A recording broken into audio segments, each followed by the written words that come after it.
పాకిస్తాన్లో మరోమారి ప్రతీకార రాజకీయాలు ఊపందుకున్నాయి. ఇక ఆర్మీ చీఫ్ ఆసిఫ్ మునీర్ తాజాగా విశేషాధికారులు దక్కించుకున్నాక తన ప్రధాన ప్రత్యర్థి అయిన ఇమ్రాన్ ఖాన్ను అడ్డు తొలగించుకోవాలనుకుంటున్నాడు. అందుకే తాజాగా మాజీ ఐఎస్ఐ చీఫ్ ఫైజ్ హహీద్ వాంగ్బలను ఉపయోగించుకుని మాజీ ప్రధాని ఇమ్రాన్ను దేశద్రోహం కేసులు ఇరికించేందుకు మునీర్ ప్రయత్నిస్తున్నట్టుగా సమాచారం. ఇక పాకిస్తాన్ చట్ట ప్రకారం దేశద్రోహం కేసు రుజువైతే మరణశిక్ష లేదా జీవిత ఖైదు విధించే అవకాశం ఉంటుంది. ఇక మునీర్ మాత్రం ఖాన్ వీలైనంత త్వరగా అడ్డు తొలగించుకోవాలనుకుంటున్నాడన్న టాక్ పాకిస్తాన్లో బలంగా వినిపిస్తోంది.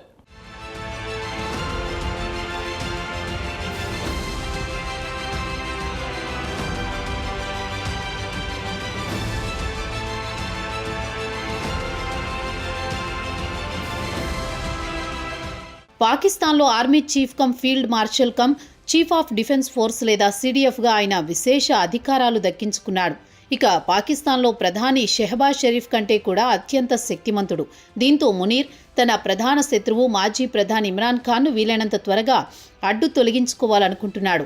మునీర్ ఐఎస్ఐ చీఫ్గా ఉన్నప్పుడు ఇమ్రాన్ భార్య బుష్రా బీబీ కోరిక మేరకు ఖాన్ మునీర్ను ఐఎస్ఐ చీఫ్ పదవి నుంచి తప్పించాడు. అప్పటి నుంచి మునీర్ ఖాన్పై ప్రతీకారేచ్ఛతో రగిలిపోతున్నాడు. మాజీ army chief Qamar Bajwa retirement అయిన తర్వాత ఆర్మీ చీఫ్గా మునీర్ బాధ్యతలు స్వీకరించాడు. వెంటనే మునీర్ ఇమ్రాన్పై ప్రతీకారం తీర్చుకోవడానికి గట్టి వ్యూహాలే పన్నాడు.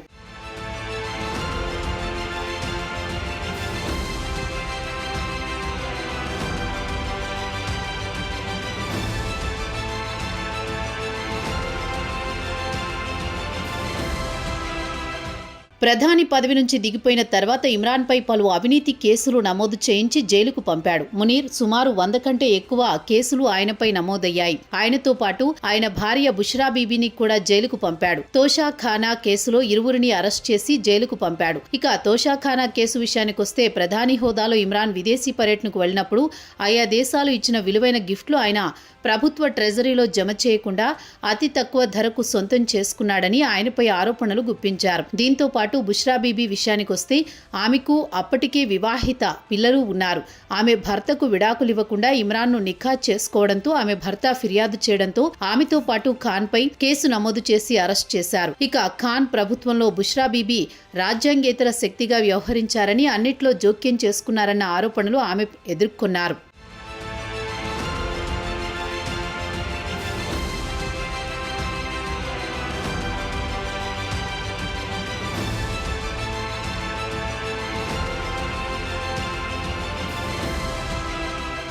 ఖాన్పై సుమారు 100 కంటే ఎక్కువ కేసులు నమోదయ్యాయి. బుష్రాపై కూడా లెక్కలేనన్ని కేసులు నమోదయ్యాయి. ఒక కేసులో బెయిలిస్తే మరో కేసులో అరెస్టు చేసి జైల్లోనే ఉంచుతున్నారు. ఇక తాజాగా ఐఎస్ఐ చీఫ్ ఫైజ్ హమీద్కు 14 సంవత్సరాల జైలు శిక్ష పడింది. మాజీ inter services intelligence director general అయిన ఫైజ్ను ఫీల్డ్ జనరల్ కోర్టు మార్షల్ గురువారం నాడు 4 ఛార్జీల కింద 14 సంవత్సరాల జైలు శిక్ష విధించింది. ఆయన ఐఎస్ఐ అధికారిగా ఉంటున్న సమయంలో రాజకీయ కార్యకలాపాల్లో పాల్గొన్నారని ఆయనపై అభియోగం మోపారు. దీంతో పాటు మే 2023లో రావల్పిండితో పాటు దేశంలోని మిలిటరీ ఇన్స్టాలేషన్స్తో పాటు మిలిటరీ కార్యాలయాలపై ఇమ్రాన్ మద్దతుదారులు దాడులు చేసి పెను విధ్వంసం సృష్టించారు. ఈ విధ్వంసంలో ఫైజ్ హమీద్ హస్తముందని ఆయనపై విచారణ కొనసాగుతోంది.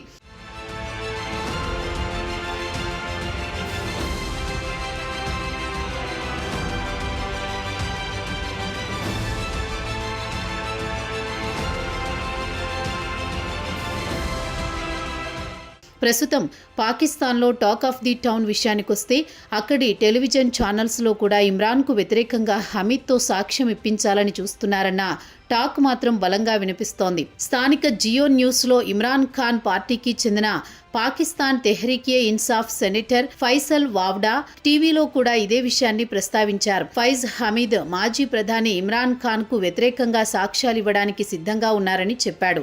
మాజీ ఐఎస్ఐ చీఫ్ను మునీర్ న్యాయపరమైన ఉచ్చు బిగిస్తున్నాడు. వేరే గత్యంతరం లేక ఖాన్కు వ్యతిరేకంగా ఫైజ్ సాక్ష్యం చెబుతాడని సెనేటర్ జియో న్యూస్తో చెప్పారు. ఇక మే 9, 2023లో ఇమ్రాన్ ఖాన్ అరెస్టుకు నిరసనగా దేశవ్యాప్తంగా ఆయన మద్దతుదారులు పెను విధ్వంసం సృష్టించారు. లాహోర్తో పాటు రావల్పిండి మిలిటరీ హెడ్ క్వార్టర్స్పై దాడులు చేశారు. మిలిటరీ కార్యాలయాలను ధ్వంసం చేశారు. ఈ విధ్వంసం వెనుక ఖాన్తో పాటు ఫైజ్ హమాదీలు ఒక పద్ధతి ప్రకారం దాడులు చేయించారని, ఆర్మీ చీఫ్గా అసీం మునీర్ గద్దెదించడానికి చేయించిన ప్రయత్నమని మునీర్ ఆరోపిస్తున్నాడు. కాగా అసీం మునీర్ మాత్రం ఈ విధ్వంసం వెనుక ఖాన్ ఒక్కడే కాదు, హమీద్ హస్తం కూడా ఉందని ఆరోపిస్తున్నాడు.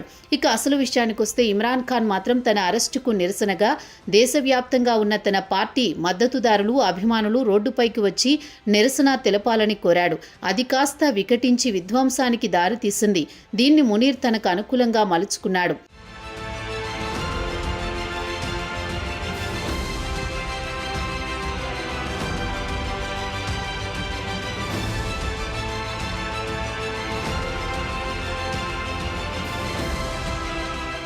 ఇక గతంలోకి ఒకసారి వెళితే army chief Qamar Javed Bajwa ISI చీఫ్గా మునీర్ను నియమించారు. ఇమ్రాన్ ఖాన్ ప్రధానిగా ఉన్నప్పుడు బజ్వా మునీర్ను ఐఎస్ఐ చీఫ్గా అపాయింట్ చేశారు.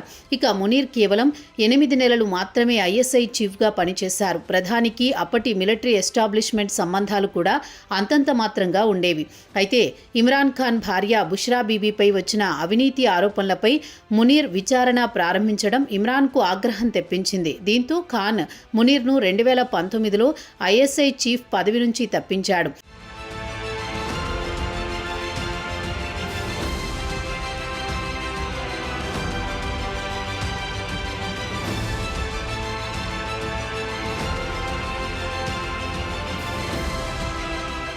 ఇదిలా ఉండగా ఏప్రిల్ 2022లో ఇమ్రాన్పై అవిశ్వాస తీర్మానం మోపి ఆయనను రాజీనామా చేయించారు బజ్వా. ఇక ఖాన్కు మిలిటరీకి అసలు పడేదే కాదు. పాకిస్తాన్లో స్వాతంత్ర్యం వచ్చిన తర్వాత అక్కడ పెత్తనమంతా ఆర్మీ చీఫ్లదే. ఇమ్రాన్ ఖాన్ ప్రధాని అయిన తర్వాత మిలిటరీని దూరం పెట్టాడు. ఒక విధంగా చెప్పుకోవాలంటే పాక్ ఆర్మీ చీఫ్ బజ్వాని ఇమ్రాన్ను ప్రధాని పదవిలో కూర్చోబెట్టాడు. బజ్వాను దూరం పెట్టడంతో ఆయన రాజకీయ పార్టీలను ఏకం చేసి ఖాన్ను ప్రధానమంత్రి పదవి నుంచి తప్పించాడు. ఇక ఇమ్రాన్ ఖాన్ ప్రధానమంత్రి పదవి నుంచి ఏప్రిల్ 2022లో దిగిపోయారు. ఆ ఏడాది చివర్లో బజ్వా ఆసిం మునీర్ను చీఫ్ ఆఫ్ ఆర్మీ స్టాఫ్గా నియమించారు. ఇక ఫైజ్ హమీద్ ఇమ్రాన్ మధ్య మంచి స్నేహం కూడా ఉంది. అది కూడా మునీర్కు ఆగ్రహం తెప్పించింది. ప్రస్తుతం మునీర్ ఫైజ్ను అరెస్ట్ చేయించాడు. ఇక మిలిటరీకి వ్యతిరేకంగా ఖాన్ కుట్ర పన్నాడని ఫైజ్ హమీద్తో సాక్ష్యం చెప్పిస్తే దేశద్రోహం కింద పాకిస్తాన్ చట్టం ప్రకారం మరణశిక్ష లేదా జీవిత ఖైదు విధించే అవకాశాలున్నాయి. ప్రస్తుతం మునీర్ ఆ దిశగా ప్రయత్నాలు మొదలుపెట్టాడన్న టాక్ మాత్రం బలంగా వినిపిస్తోంది.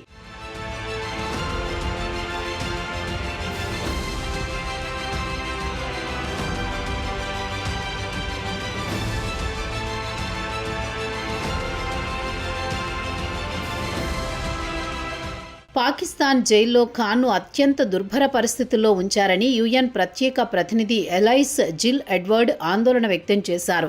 మాజీ ప్రధాని హోదాలో అంతర్జాతీయ ప్రమాణాల ప్రకారం ఖాన్ను సకల సదుపాయాల అందుబాటులో ఉంచాలని ఆయన ఒక ప్రకటనలో పాక్ ప్రభుత్వాన్ని కోరారు. రావల్పిండిలోని అడియాలా జైలుకు తరలించిన తర్వాత పరిస్థితులు మరింత దారుణంగా తయారయ్యాయని ఆయన అన్నారు. ఆయనకు దీర్ఘకాలం పాటు ఏకాంతంగా సెల్లో ఉంచుతున్నారని, ఏకంగా 23 గంటల పాటు సెల్లో ఉంచుతున్నారు. బాహ్య ప్రపంచానికి దూరంగా ఉంచడం వల్ల ఆయన మానసిక స్థితి దెబ్బతింటోందని ఆందోళన వ్యక్తం చేశారు. నిరంతరం ఆయనపై నిఘా పెడుతున్నారని ఎడ్వర్డ్ తెలిపారు. ఆయనను మానసికంగా, శారీరకంగా హింసిస్తున్నారని, వెంటనే ఆయనను అంతర్జాతీయ ప్రమాణాల ప్రకారం అన్ని సదుపాయాలు కల్పించాలని ఆయన పాక్ ప్రభుత్వాన్ని డిమాండ్ చేశారు. మరి పాక్ ప్రభుత్వం ఎవరి మాట వినే పరిస్థితి ప్రస్తుతం కనిపించడం లేదు. మొత్తానికి ఖాన్ను పరిస్థితులు అనుకూలంగా లేవు. మరింత ప్రమాదంలో కూరుకుపోయే అవకాశాలే కనిపిస్తున్నాయని చెబుతున్నారు రాజకీయ విశ్లేషకులు.